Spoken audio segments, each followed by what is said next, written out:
Hello, this is Diganto, and welcome to the complete SAT Math Review course, Heart of Algebra section, brought to you by Googolplex Academy. Prior, we reviewed linear equations and how to solve them.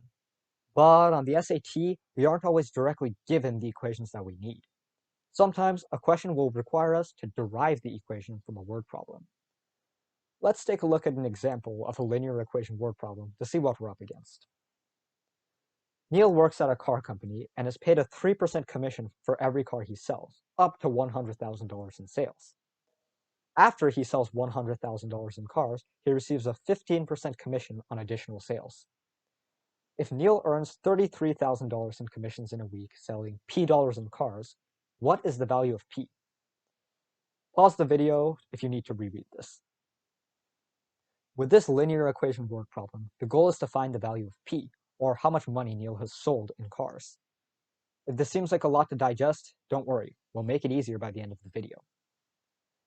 Now, before jumping directly into how to solve this, let's take a step back and look at a process that we can use to break down word problems and make them simpler. Now, before worrying about any of the information that's presented to us here, let's first focus on what we have to find. Always identify what the question is asking for first. This is the first step to any word problem. In this case, it might seem simple enough. We are given a variable, p, and we are told what that variable represents. We are then asked to find its value. But questions on the SAT might not always ask for a value of a variable. For example, the question could also ask for what an equation that represents the situation is, instead of the value of p. In this case, if we still found the value of p instead of the linear equation the question asked for, we might end up wasting a lot of time, so make sure you know what you're looking for. The next step to solving this problem is to filter out irrelevant details and pull out the information we need. We need to find how much money Neil has sold in cars, so don't get distracted by information like him working in a car company. However, how much money Neil has made in commissions off of sales is definitely important information. So is his commission rate, and the fact that the rate changes depending on how much he sells.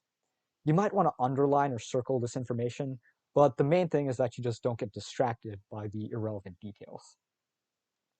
Finally, once we have all the information we need, we can build an equation. We'll do this by identifying relationships between the bits of information we have. Firstly, we know that Neil has made $33,000 in commissions. We also know how this value was determined.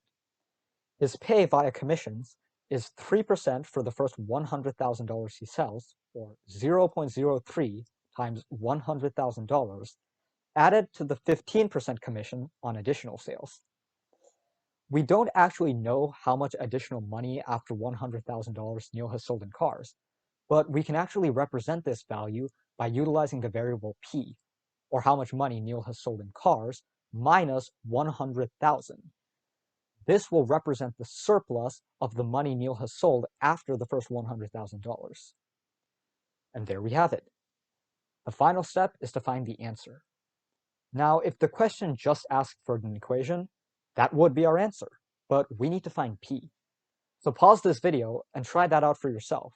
And if you have trouble, check out our video on solving linear equations by clicking the iCard in the upper right-hand corner. All right, let's see our answer. Neil has sold $300,000 in cars. So, to summarize, find what the equation is asking, figure out the important information, build a linear equation with that information, and then find the answer, whatever that may be. If you had some trouble with that question, don't fret. Check the description down below to download some practice problems, and when you're done, click on the link within the document to see a video of those problems worked out. And while you're there, give Neil a congratulations for his stupendous sales. Email us at googleplexsatacademy@gmail.com for any questions, and check out our other videos and subscribe for more SAT prep. See ya.